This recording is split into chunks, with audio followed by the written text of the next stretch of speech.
All right, thank you all very much, especially for coming on a Friday afternoon here. John F. Kennedy told the Protestant clergy assembled in Houston that he was not the Catholic candidate for president. He was a Democratic Party candidate. True enough. In saying this, he hoped to send the message that regarding the fundamental questions of church and state, it did not matter that he was a Catholic. More than half a century later, the question is, in what way should being a Catholic matter? And if it does matter, in what way does the Catholic understanding of conscience make a difference in our efforts as Catholics to further the common good? Kennedy's election marked an inflection point in the process of moving from the marginalization of Catholics to their mainstreaming in American society. That transition was also aided by changes within the institutionalized Catholicism reflected by the pontificate of Pope John the 23rd and later by the Second Vatican Council, especially on questions that had been central to Kennedy's campaign: religious liberty and the separation of church and state. Protestants had questioned whether Kennedy's views on these matters reflected universal Catholic teaching. By interposing his conscience as a safeguard, Kennedy had hoped to answer those concerns. But in 1965, Dignitatis Humanae answered those concerns definitively. Had Kennedy run for president in 1968 rather than in 1960, when he was at the age of 51, it is unlikely his Catholicism would have been an issue, or that a speech to the Greater Houston Ministerial Association would have been necessary. Kennedy's success in 1960 affected not only Americans' perception of Catholics, it also affected Catholics' perception of themselves. Having emerged from a centuries-old marginalization due to the refusal to bend to the demands of a Protestant hegemony, some Catholics now seem willing to jettison distinctive aspects of Catholic identity to accommodate to the new demands of American secularism. In the decades that followed, they fashioned a strange self-secularization, in some ways foreshadowed by earlier developments in mainline Protestantism. They took Kennedy's "I am not the Catholic candidate" to a new level, and to a large extent, effectively walling off American politics from the influence of the historic moral reasoning of the Catholic tradition. The socio-political consequences of this change in Catholic consciousness came during an inflection point in American history regarding the legalization of abortion, as well as the religious influence on the realignment of America's two major political parties. But it did not have to be this way. As the 1960 presidential election campaign approached, America magazine's 50th anniversary issue featured an article on religion and politics by Senator Eugene McCarthy. McCarthy did not mention Kennedy by name, but he was clearly responding to Kennedy's earlier interview in Look magazine, where Kennedy had insisted that if elected president, a Catholic would have no greater obligation than to support the Constitution. Whatever one's religion in his private life may be, Kennedy had said, for the office holder, nothing takes precedent over his oath to uphold the Constitution. Kennedy had also sought to demonstrate his independence from a distinctly Catholic political agenda by categorically opposing diplomatic recognition of the Holy See and federal aid to parochial schools. Now, McCarthy began by repudiating the central charge against Catholics in American politics, insisting that there was no conflict between Catholicism and the American Constitution. Then he explained that the work of politicians involved prudential judgments on matters about which people might reasonably disagree, and Catholics could, on practical grounds, arrive at different conclusions as to how best to serve the common good. Quote, politics has been defined as the art of the possible, he wrote. The objective of political action is to bring about progressive change in keeping with the demands of social justice. Politics is concerned with ways and means. It is certainly true that in any complex political situation, a number of solutions can be proposed, and the work of the politician is to weigh and to measure, to deliberate, and then to choose. In this task of choosing, McCarthy maintained that most public officials are sustained and fortified in their political judgments by the precepts of the natural law, strengthened by religious faith. He parted ways with Kennedy on the question of conscience. Although in a formal sense, church and state can and should be kept separate, he continued, it is absurd to hold that religion and politics can be kept wholly apart when they meet in the consciousness of one man. This is especially true, said McCarthy, if the one in politics is indeed, quote, a whole man. McCarthy continued by quoting the Reverend Francis Sayer, Dean of the National Cathedral here in Washington, D.C., quote, no Christian can grant to the state an absolute right over his conscience. I would say that the allegiance given by Roman Catholics is not to a foreign power, but to the Lord. And in this way, they are virtually no different from the rest of us Protestants. We too own allegiance to the Lord, which is over, above, and beyond the allegiance we owe to the state. So in this respect, our allegiance as Protestants is divided too. Kennedy had offered his conscience as a safeguard against what many Protestants feared could be the influence of the Catholic Church in national politics. Instead, McCarthy sought a kind of common ground with Protestants by suggesting Catholics and Protestants shared a common Christian conscience, much as John Henry Newman had done in responding to William Gladstone nearly a century earlier. We began these reflections with an image that haunted John Kennedy throughout his quest for the presidency. When many people heard the name Kennedy, they thought Al Smith. The New York governor's 1928 electoral disaster continued to cast a long shadow. But there was another name that Americans considered when they heard Kennedy's name, and that was of his immediate predecessor, Dwight Eisenhower.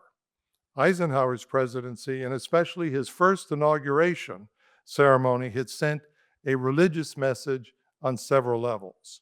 In taking the oath of office, with his hand on the Bible, Eisenhower affirmed a tradition beginning with Washington.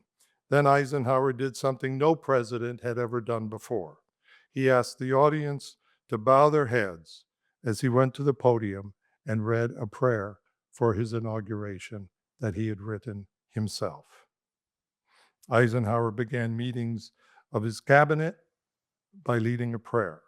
He established a annual National Day of Prayer. In 1953, he initiated the annual Presidential Prayer Breakfast in Washington, D.C., that would later become the National Prayer Breakfast.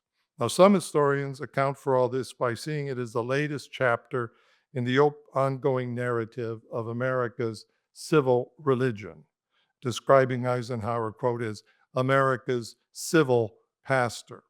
And during his administration, the words under God were added to the Pledge of Allegiance, and the words in God we trust became the new national motto. Eisenhower appointed a former Protestant missionary as the new White House Special Assistant for Religion. It has been suggested that more than any other modern president, Dwight Eisenhower embraced, defined, and more importantly, embodied America's civil religion.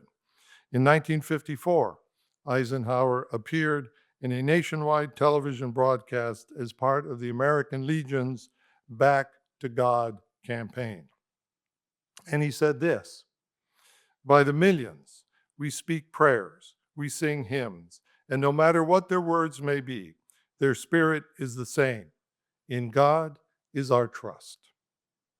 To emphasize that unity, Ike was joined on the program by Bishop Fulton J. Sheen and Dr. Norman Vincent Peale. The next year, he again addressed the Back to God movement, and he said this, the Founding Fathers, recognizing God as the author of individual rights, declared that the purpose of government is to secure those rights. To you and to me, this ideal of government is a self-evident truth.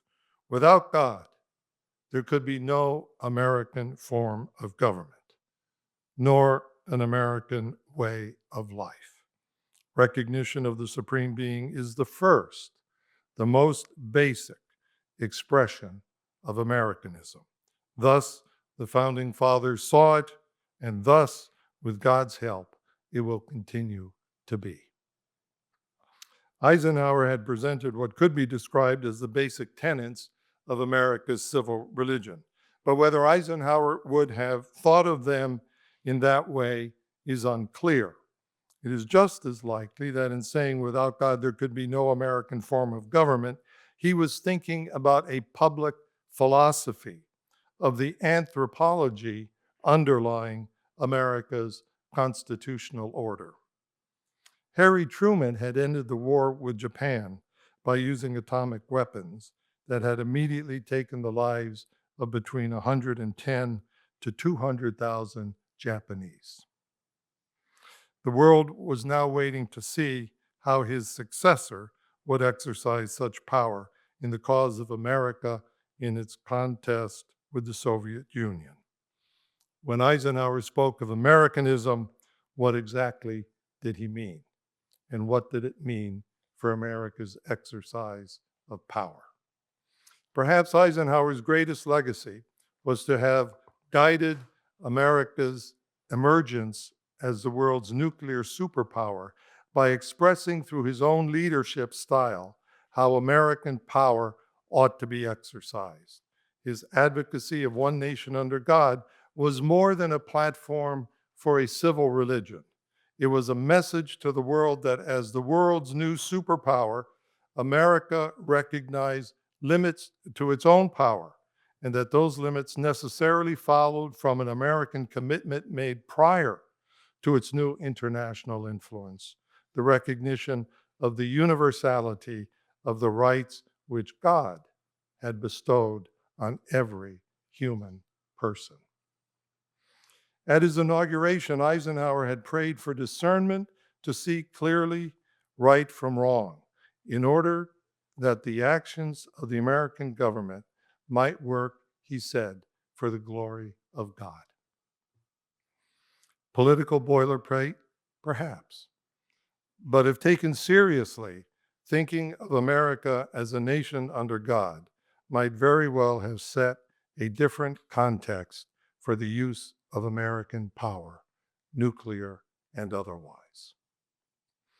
Now, Will Herberg, in his now classic study of religion in America, Protestant, Catholic, Jew, characterized Eisenhower's view of religion as essentially promoting civil religion. Shortly before his inauguration, Eisenhower had said, "Our form of government has no sense unless it is founded in a deeply felt religious faith, and I don't care what it is."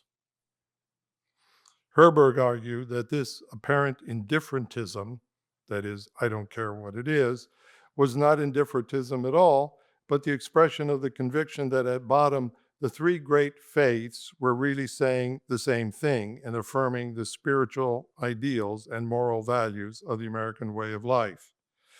Herberg went on to insist that while Eisenhower was emphasizing the indispensability of religion as the foundation of society, what is really meant here by the object of devotion of this kind of religion, according to Herberg, is not God, but religion. The faith is not in God, but in faith. We worship not God, but our own worshiping, and not any commitment to the doctrines or traditions of the historic faiths. Well, surely that is a danger. But Eisenhower is entering this discussion not as a theologian or as a sociologist, but as an elected official. Now, John Courtney Murray entered this conversation toward the end of the Eisenhower presidency by publishing We Hold These Truths. According to Murray, the first truth to which the American proposition makes appeal is stated in that landmark of Western political theory, the Declaration of Independence. It is a truth that lies beyond politics. It imparts to politics a fundamental human meaning. I mean the sovereignty of God over nations as well as over individual men. This is the principle that radically distinguishes the conservative Christian tradition of America from the Jacobin laicist tradition of continental Europe. The Jacobin tradition proclaimed the autonomous reason of man to be the first and the sole principle of political organization. In contrast, the first article of the American political faith is that the political community, as a form of free and ordered human life, looks to the sovereignty of God as to the first principle of its organization. So said Murray. For Murray, the American proposition is in general alignment with the Christian proposition. Quote, there is an authority superior to the authority of individual reason and of the political projection of individual reason, that is to say, the state. And we may ask, is Murray now articulating the propositions of America's civil religion, or does he have a different objective here? We hold these truths had gained Murray a cover story and interview with Time magazine in December of 1960, as Kennedy was preparing his inaugural address. Teddy Roosevelt had spoken of the presidency as a bully pulpit. Ike had given the phrase new meaning, and how the nation's first Catholic president would make use of that bully pulpit to influence the character of religion in America's public life was something else again. Kennedy dealt with the question in 2 sentences of his inaugural address. He began his remarks by recognizing that, quote, the same revolutionary beliefs for which our forefathers fought are still at issue around the globe. The belief that the rights of man come not from the generosity of the state, but from the hand of God. And he closed his speech by saying, let us go forth to lead the land we love, asking his blessing and his help, but knowing that here on earth, God's work must truly be our own. And that was it. There would be no Kennedy version of America's civil pastor, and perhaps subsequent history has suggested that was a good thing. Yet in those 2 sentences, Kennedy had succinctly summed up the challenge for Catholics in public office. Christopher Dawson once observed that religion and culture both involve a common way of life and a common view of life. He continued saying that culture involves common standards of behavior and common standards of value, and consequently a culture is a spiritual community which owes its unity to common beliefs and common ways of thought. Because of this, Dawson argued that religion is the key of history. We cannot understand the inner form of a society unless we understand its religion. The difficulty for the sociology of religion in modern societies, a difficulty clearly reflected by Herberg's assertion that we worship not God but our own worshiping, is that it tends to reduce what historically was understood to be truth claims about revelation into mere culturally determined sociological data of human experiences. In the social contract, Rousseau had foreseen having rejected Christianity, the Enlightenment now had to find something to fill the hollowed out space in society that remained. That was one of the reasons why Carl Becker chose as his theme for the Storrs lectures at Yale, the heavenly city of the 18th century philosophers. The Jacobins had attacked the Catholic Church with an absolute fury, and it sought to tear up Christianity from its roots from French society. And as part of their de-Christianization effort, the Jacobins attempted to fill the empty space in French society previously occupied by centuries of Christian tradition by replacing Catholicism with a religion of their own, a goddess of reason, doctrines of liberty and holy equality, and a cult of new martyrs with devotions like that to the Sacred Heart of Jean-Paul Marat. Although none of this proved to be sustainable, As Tocqueville had understood, the French Revolution, though political, assumed the guise and tactics of a religious revolution. Thus, assuming the guise of a religion, though, is not the same thing as being a religion. The Jacobins sought to disguise their revolutionary ideology as religion, a counterfeit, man-made religion, and in this they had taken their signal from what Rousseau had described as civil religion. Quote, "There is a purely civil profession of faith, the articles of which it is the duty of the sovereign to determine, not exactly as dogmas of religion, but as sentiments of sociability, without which it is impossible to be a good citizen or a faithful subject." Ralph McInerney began his 1990 McGivney lectures here with the following observation. Immanuel Kant stands in the forefront of those who wish to interpret Christianity as essentially a moral teaching separable from the mythical, cosmological, and dogmatic baggage that encumbers it. The Christian message, thus saved, turns out to have no essential relationship to Christ. He just happened to be the man to recommend it. But correctly understood, that doctrine is what any rational person would come to see as his duty. And we see the same approach taken by Jefferson in editing down the New Testament, cutting out the miracles to what became known as the Jeffersonian Bible. Christianity understood in this way is reduced to a fabricated cult. Civil religion is a fabrication as well, but one fabricated by the sovereign to serve the purposes of the state, and therefore one that ultimately insists that only it may have a public dimension. Well, however well such a fabricated civil religion may serve the state, it nonetheless has a devastating effect on individual religious faith, according to Herberg. The religiousness characteristic of America today, Herberg wrote in 1955, is very often a religiousness without religion, a religiousness with almost any kind of content or none, a way of sociability or belonging rather than a way of reorienting life to God.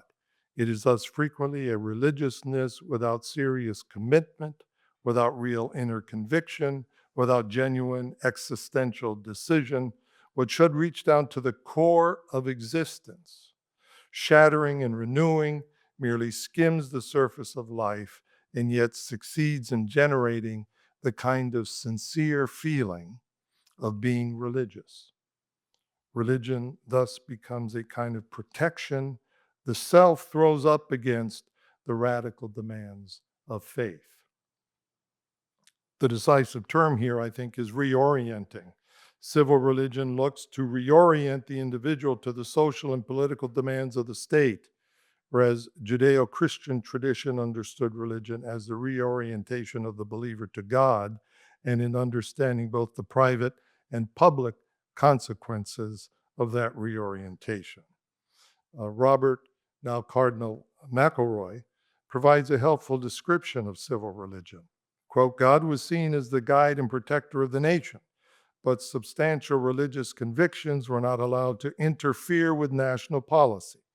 The high priest of this cultic form of civil religion was usually the President of the United States, who could inspire in the American people the conviction that they were being faithful to God's will without having to bother about the often troublesome question of just what that will actually demanded." Now, Eugene McCarthy had written that America's civil religion was not a substitute for other religions, but was better understood as a more generalized religion into which the other religions might be fitted. But that is precisely the danger. The fitting in changes how we view religion by minimizing its role in the public life of the nation. The question that McCarthy had failed to answer was whether Catholicism was a religion that could be fitted in within America's civil religion without the transformation of its own self-awareness as a religion which speaks to both the private and the public life of the believer. Civil religion continues in the task which Rousseau envisioned, to fill the cultural void created by society's abandonment of Christianity as its informing principle. On the eve of the Second World War, T.S. Eliot addressed this issue in lectures at Cambridge, published under the title The Idea of a Christian Society. And he said this: however bigoted the announcement may sound, Eliot argued, the Christian can be satisfied with nothing less than a Christian organization of society, which is not the same thing, Eliot hastened to add, as a society consisting exclusively of devout Christians. And he went on to clarify, in using the term idea of a Christian society, I do not mean primarily a concept derived from the study of any societies which we may choose to call Christian. I mean something that can only be found in an understanding of the end to which a Christian society to deserve the name should be directed. Eliot added a postscript that included the comment by a theologian who had observed that the difficulty in this question was in thinking of Christianity as primarily a religion, rather than as revelation that demands of each of us a response of faith. Christianity's claim is not that man has discovered an enlightened moral path, but that it is the self-expression by a God who has entered history, revealing himself, and who now expects a response to his revelation. And I think this brings us to the Second Vatican Council and the famous proclamation of Gaudium et Spes, number 22. The truth is that only in the mystery of the incarnate Word does the mystery of man take on light. Christ fully reveals man to himself and makes his supreme calling clear. It is no coincidence that this declaration immediately follows the Council's discussion of the problem of atheism, and that atheism's growth can in part be attributed, the Council says, to Christians who, to some extent, conceal rather than reveal the authentic face of God and religion. This concealment, of course, can take many forms, not the least of which, it seems to me, arises from an inadequate understanding of the anthropological implications of the incarnation. John Paul II saw the problem clearly. At the beginning of his pontifical ministry, he presented the implications of the Council's Christ-centered anthropology. Open wide the doors for Christ. To his saving power, open the boundaries of states, economic and political systems, the vast fields of culture, civilization, and development. Do not be afraid. Christ knows what is in man. He alone knows it. And with this, John Paul II introduced a new evangelical engagement based upon an anthropology from which Christ is inseparable. Christopher Dawson observed that European liberalism is a temporary phenomenon which belongs to the phase of transition between a Christian culture and one that is completely secularized. The middle term for this transition in American liberalism may be found in the anthropological foundations chosen by the founders in the Declaration of Independence, namely the laws of nature and of nature's God. We might say that if true, this statement is only partially true, since we know that the founders meant something quite different by the term nature's God than Christianity's one God in three persons. And if partially true, then it is not the whole truth. And therefore, when it is proposed as the whole truth, it is false. The Enlightenment's proposal of nature's God as a substitute for the personal, loving God revealed in the mystery of the Incarnation can only be regarded as counterfeit. Our colleague, D.C. Schindler, has written about the problem of conceptions of reality that bind us to the original and originating reality of God in a political philosophy that attempts to formulate a common life present premised on a denial of the truth of God. Schindler suggests its attraction is also its sustaining power. Nature's God is not a God that is specific to any particular Christian denomination. Indeed, it is not a God that is specific to any particular religious tradition, but remains in principle open to them all. We might say that nature's God is a generic God, God considered in his universal aspect, in relation to which every religious tradition would represent a particular species. But Christianity cannot be reduced to a species. Now, Stephen Smith writes in Hegel's Critique of Liberalism that the classic statement affirming the status of rights, we hold these truths to be self-evident, that all men are created equal, that they are endowed by their Creator with certain unalienable rights, and that among these are life, liberty, and the pursuit of happiness, is taken by many to be either meaningless or false. Criticism of America's founding principles as hopelessly passé has gained ascendancy in America's academia, not due to the criticism of Catholic intellectuals, but as the result of the ascendant philosophies of militant atheism. And we've seen so many examples of that on American campuses in the past year. Carl Becker predicted that this Enlightenment anthropology would ultimately prove to be unsustainable, and a choice would have to be made, either a return to Christianity or forward to a full-throated atheism. By 1962, John Courtney Murray seemed to have thought so as well. He ended his Thomas More lectures at Yale with this: "The issue is drawn. Which is the myth and which is the reality? Is the myth in Nietzsche or in the New Testament? Is it in Marx or in Moses? Is it in Sartre of Paris or in Paul of Tarsus? Is God dead, as the prophet of the postmodern age proclaimed, or is he still the living God?" Well, perhaps Murray could not bring himself to add to his list of choices between myth and reality the choice between Jefferson or Jesus, or the choice between nature's God or the Trinity. But there is a choice to be made. For believers, it should not be understood as a turning back to Christianity.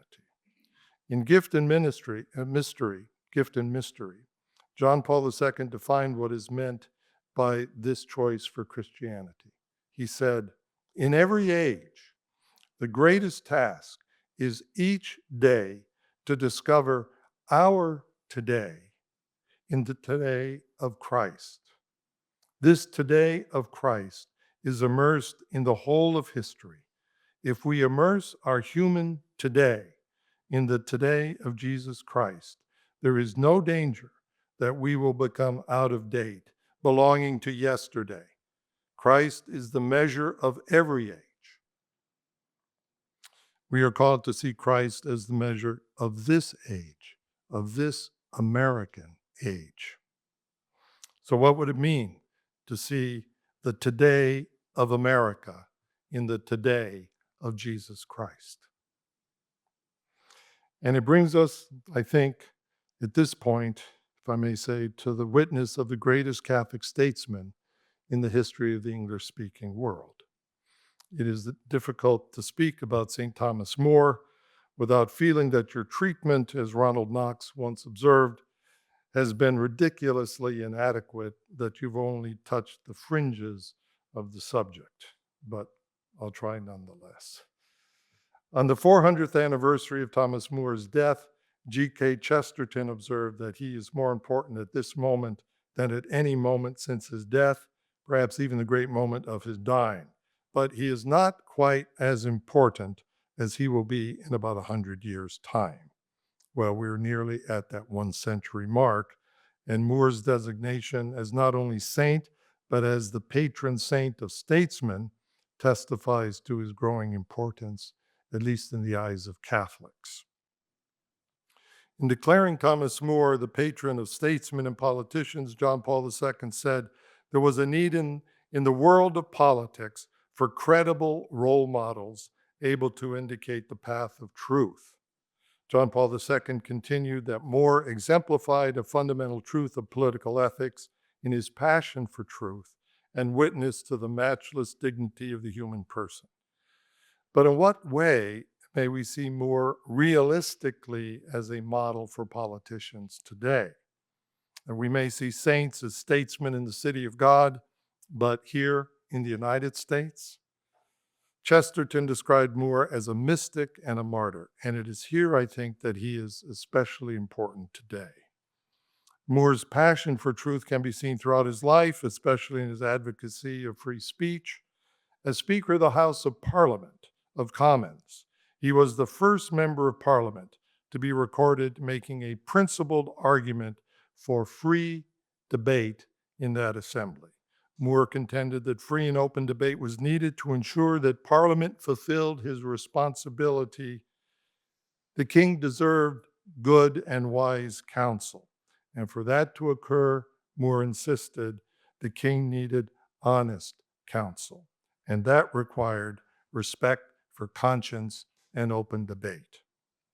Gerald Wagemer points out that More was not a latecomer regarding concern for conscience. As he moved from the practice of law and work as a judge into the world of politics, he was apprehensive about how this might affect the integrity of his own conscience. So when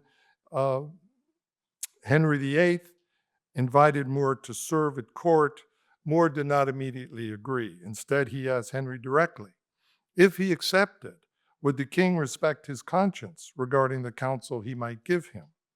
The problem, of course, was More understood that the assumption by most of the king's counselors was that their highest duty was to give allegiance to whatever the king said his will was. Was this also Henry's expectation? The king told More that he was first to look to God and conscience and then to the king's opinion. Years later, when Henry sought to appoint More as Lord Chancellor of England, More again put the same question to him. And again, Henry gave him the same answer. More should look first to God and his conscience, then to the king.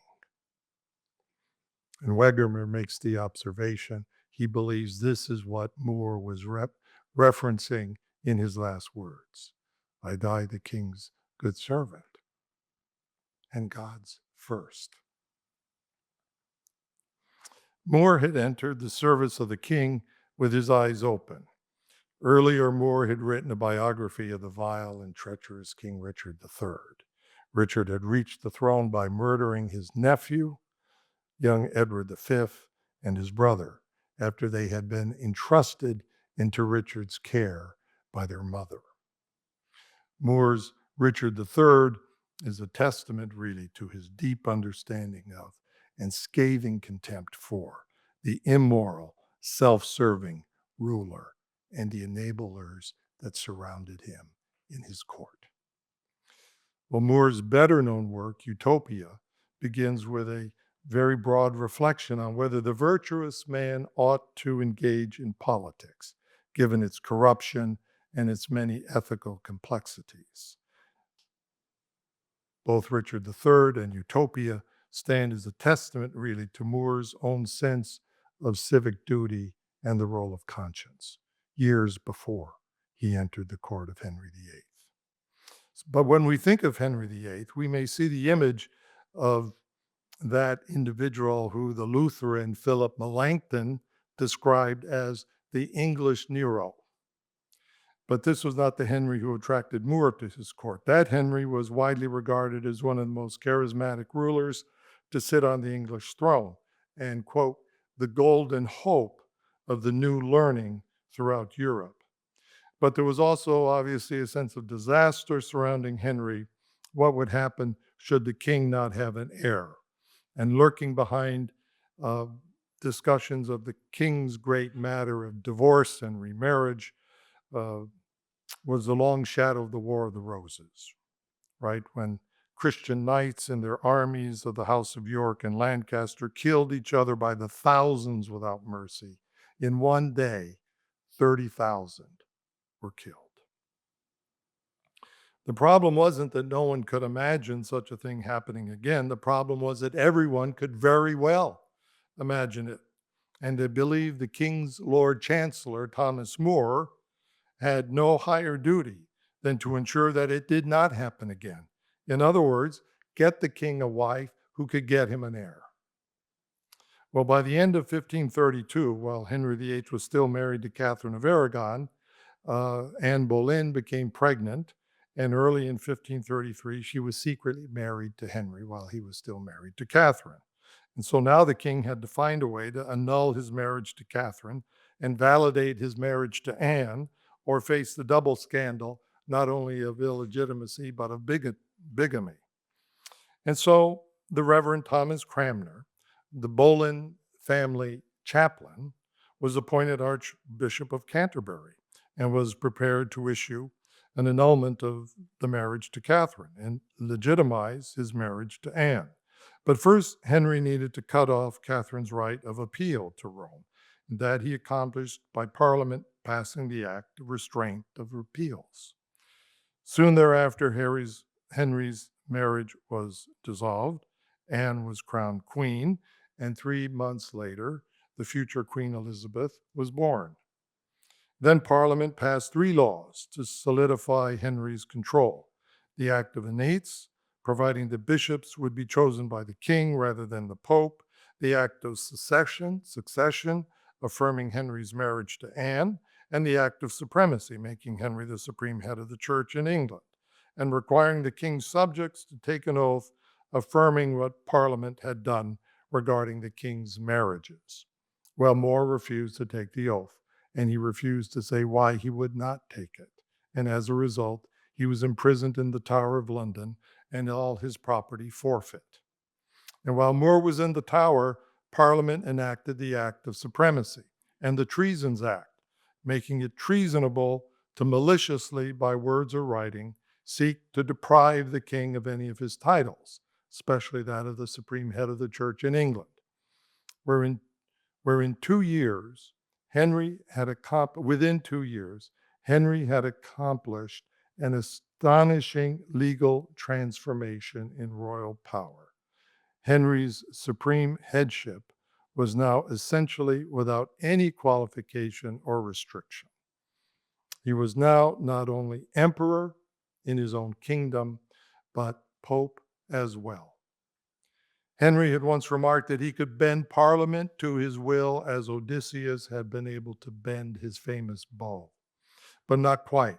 Parliament had hesitated to pass the Treasons Act without inclusion of a condition to protect the right of speech. Statements against the king's title had to be done, according to Parliament, maliciously.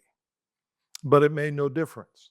The king's commissioners said simply that any speech denying the king's title was done maliciously. But More, of course, had a further defense. The Treasons Act made it a capital crime to speak against the king's title. It did not make it a crime to remain silent, not to speak at all. Now, it's interesting at this point to look at the procedures governing criminal trials that Bishop John Fisher and Thomas More were tried under. In crimes against the king, the defendant was presumed guilty until proven innocent. And proving one's innocence under the legal procedures of the day was virtually impossible. First, charges of crimes against the king were brought by the king's own officials. So there was no doubt as to the king's view of the matter. The defendant was not allowed legal counsel, nor was he given a written copy of the indictment against him. Witnesses for the defendant were not to give testimony under oath, as did those for the prosecution, thereby allowing a jury to disregard totally the defense witnesses. And the witnesses for the prosecution were not required to testify in court. They gave depositions under oath outside of court, and therefore their written depositions, you could not cross-examine the witness. It is difficult to escape the conclusion of some historians who observe that in these trials a guilty verdict was simply a thing of course, and even to some who say, quote, it was a system of perpetrating murder under the form of law. Well, on July 1st, as we know, Thomas More was tried for treason on the basis of Richard Rich's perjured testimony. The jury deliberated for less than 15 minutes and returned a verdict of guilty. Moore was sentenced to be dragged through the city of London as far as the gallows at Tyburn. There he shall be hanged, cut down while yet alive, ripped up, his bowels burnt in his side, his head cut off, his body quartered. Now, having been so sentenced, Moore addressed the court. And at this time, it was traditional for the defendant to plead for some type of clemency. But of course, Moore does not doing this. He says, seeing that I am condemned, and God knows how justly, for the discharge of my conscience, I will now speak freely. And as he proceeded to speak, the Lord Chancellor interrupts him. So then, Mr. Moore, you wish to be thought wiser and more conscientious than all others, all the bishops, all the nobility, and all the whole kingdom. To which Moore answers, my Lord Chancellor, for one bishop whom you may produce on your side, I will bring forward 100 saintly and orthodox prelates who subscribe to my opinion. For your one parliament, and God knows of what sort it is, I have on my side all the councils that have been held in the whole Christian world for more than 1,000 years. And for your one kingdom of England, I have with me all the kingdoms of Christianity. Well, his answer is remarkable first, in that we know Moore did not so much fear death, but he feared very much the horrific suffering involved as penalty for treason, of which we heard. And second, Moore's statement tells us a great deal about how he viewed conscience as consistent with the consensus of the universal church, what he called the whole Christian world. Moore died in defense of the rights of conscience. But what sort of conscience? John Henry Newman spoke of a properly formed Christian conscience, in contrast to what he called the counterfeit conscience that followed the dictates of what he would regard as the individual sovereign will. As Peter Marshall observes in the Cambridge Companion to Thomas More, the contention that Moore died to uphold the rights of individual conscience against the coercive authority of the totalitarian state is fairly easy to dispose of. He continues, Moore spoke of his and others' conscience a good deal, but he did not have in mind the rights of individual subjective opinion in any modern relativist sense. Rather, conscience was something individuals had a duty to frame in accordance with objective and accepted moral standards, principally the authoritative teaching of the universal church. Nothing could be more absurd in Moore's view than to go willingly to death on account of a personal opinion. Margaret Roper quotes her father saying, quote, a person were on some issue to make his way all by himself, going by his mind alone, or with some few, or with however many, against an evident truth appearing by the common faith of Christendom, this conscience is very damnable. For Moore, conscience meant acting in accordance with the uniform opinion of Christendom. Now, what provided Thomas More with the moral courage and fortitude to stand fast in such horrific circumstances? Well, historians give great credit to his intellectual achievement and scholarship as one of the great minds of his century. John Paul II has emphasized his passion for truth. I would like to suggest that we also consider his spiritual formation as key to understanding Moore's witness and his approach to public office. Moore had lived with the Carthusians in their London charter house as a young man for 4 years. It was with the Carthusians that Moore received a structured formation in the spiritual life as he shared the religious life of the monks, their devotions, and their daily prayers. He came very close to joining them, and although later he left the Carthusians for marriage and the lay state of life, the monastic formation he received remained with him throughout his life and became the foundation for all that follows. No doubt, James Monti is correct when he observes, Moore's decision to remain in the world by no means constituted an abandonment of the call to holiness that had motivated him to spend 4 years with the Carthusians. Indeed, if we are truly to understand Moore's public career as a statesman and scholar, as well as his private life as a husband and father, we must come to recognize him as fundamentally a man of God. And Monti continues, it is Moore's spirituality that binds together all the diverse threads of his thought and action. So what may we say of the spirituality of this statesman? Josef Fuchs makes an observation that, while somewhat long, I think is essential here. Christian teaching on conscience has regularly championed a strong sense of the intimate relation between conscience and God. This is evident both when it makes the cornerstone of Christian anthropology the conviction that the human being is made in the image of God, and when writers on morality speak about the voice of conscience as the voice of the divine lawmaker. Now, to become a proper image of God, the Christian must look at himself in Christ as in a mirror, so that the image reflected there may become more and more Christ's own image. Coming to accept and share the wisdom of Christ by better knowledge of oneself and by increasingly conforming to the model of Christ is clearly at the heart of Moore's understanding of conscience. It was while he lived with the Carthusians that Moore began to read The Imitation of Christ by Thomas à Kempis and Walter Hilton's Scale of Perfection.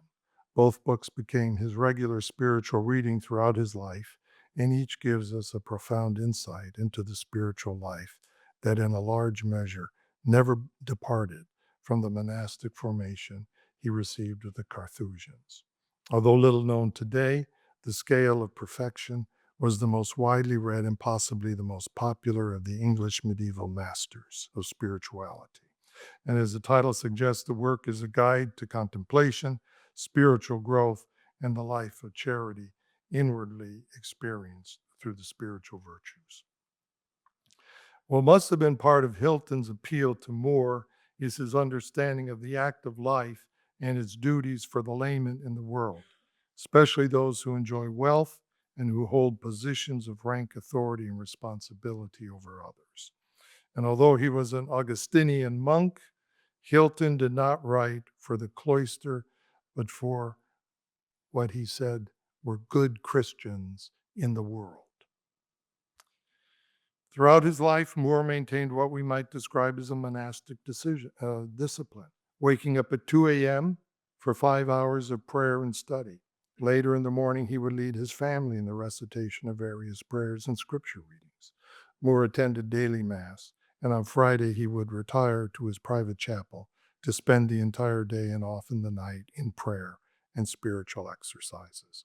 All that we know about Moore's later life is consistent with a formation in a rigorous monastic spirituality. Great attention has been given to Moore as the most learned Englishman of his generation. Yet greater attention, I think, should be given to his spiritual discipline and how, if politics is the art of the possible, his interior life illuminated the role of conscience and provided the moral fortitude during his years of political service, as well as during his times of anguish and trial. Moore's example raises the question regarding the extent to which a Christian vocation in public office can be undertaken without a serious intellectual and spiritual formation. And what is it that the Catholic community does to help form individuals capable of this service. In a 1940 lecture series entitled The Construction of a Christian Culture, John Courtney Murray explored the responsibility of Catholics in an American society, which he said was increasingly coming under the influence of the triple denial that had corrupted Western culture at its roots. The denial of metaphysical reality, of the primacy of the spiritual over the material, and of the social over the individual. This secular culture, according to Murray, had become a sort of monster, with its most striking characteristic being its profound materialism. And he continued, in the quote, "In the presence of a Frankenstein, one does not reach for baptismal water, but for a bludgeon." Well, such sentiments would soon be brushed away by the exigencies of the Second World War and the Cold War, as the Western democracies confronted materialistic monsters of an altogether more militant sort than Murray was thinking. With those exigencies now in the past, contemporary discussions regarding postmodernism and post-liberalism again suggest images of baptism and bludgeon, but neither, I think, are the way forward. Murray was prescient in seeing the problem not as a question of church and state, but as a challenge of faith and culture. He advised that our first effort toward the construction of a Christian culture in America must be to rescue from its debasement the essential idea upon which a democratic culture must be erected, the idea of the dignity of human nature and of man's spiritual freedom. And that idea has been sentimentalized into a dangerous caricature of itself. Well, no Catholic theologian or public intellectual would be praised as a greater defender of religious freedom than John Courtney Murray. Yet it is Murray arguing that the way forward for America is one grounded on a Christ-centered starting point.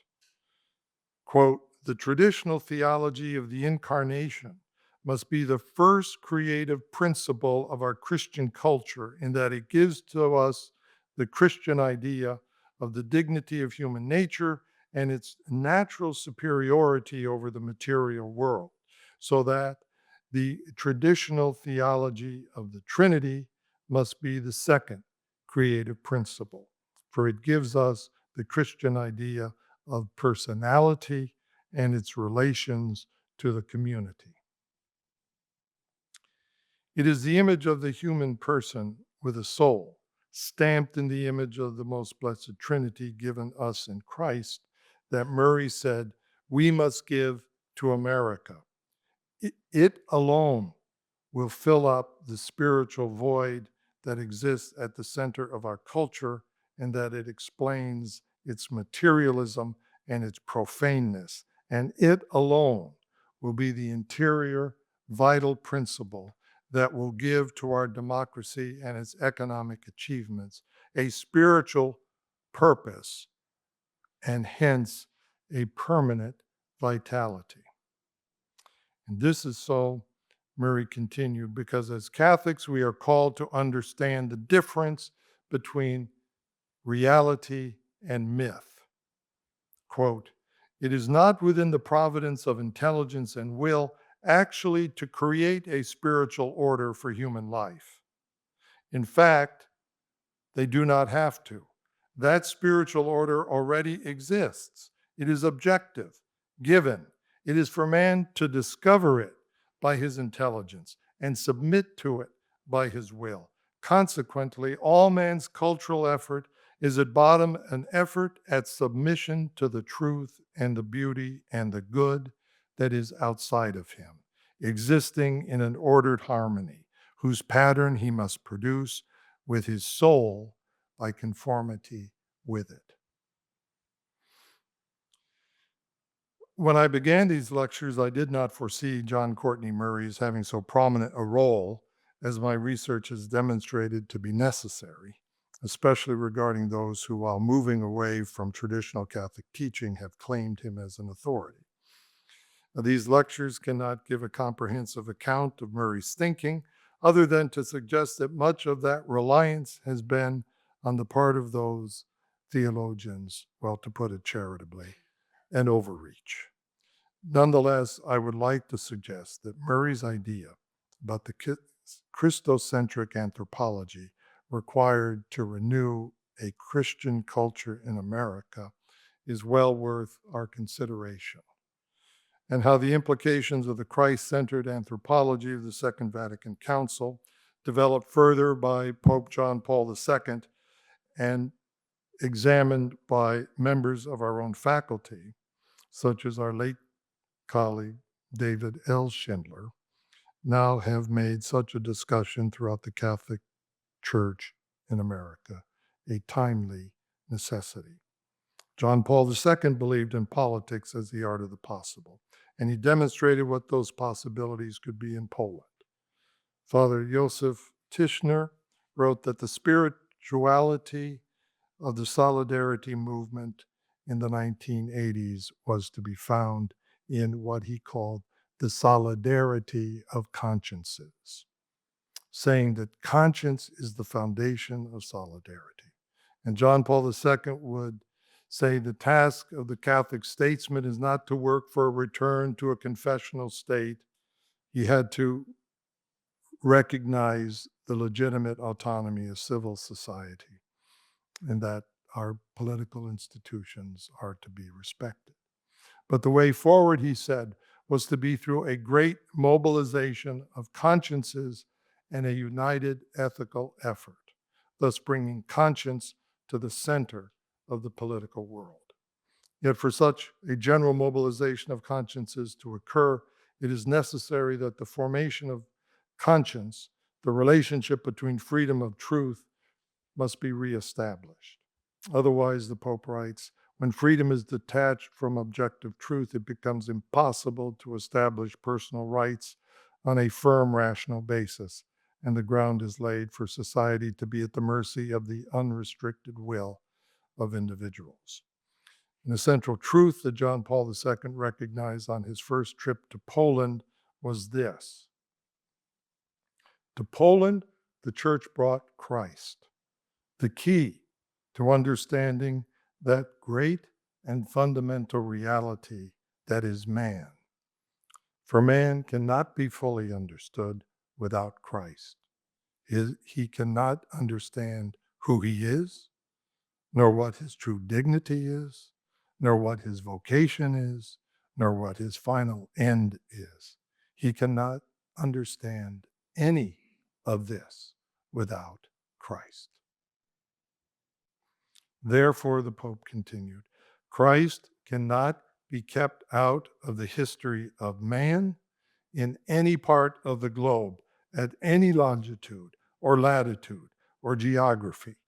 The exclusion of Christ from the history of man is an act against man. Without Christ, it is impossible to understand the history of Poland. And now I would suggest to you, it is time to say the same about the United States. This is an immense task, one that cannot be left solely to the work of politicians or theologians or clergy, but it is a task of all of us. Thank you very much.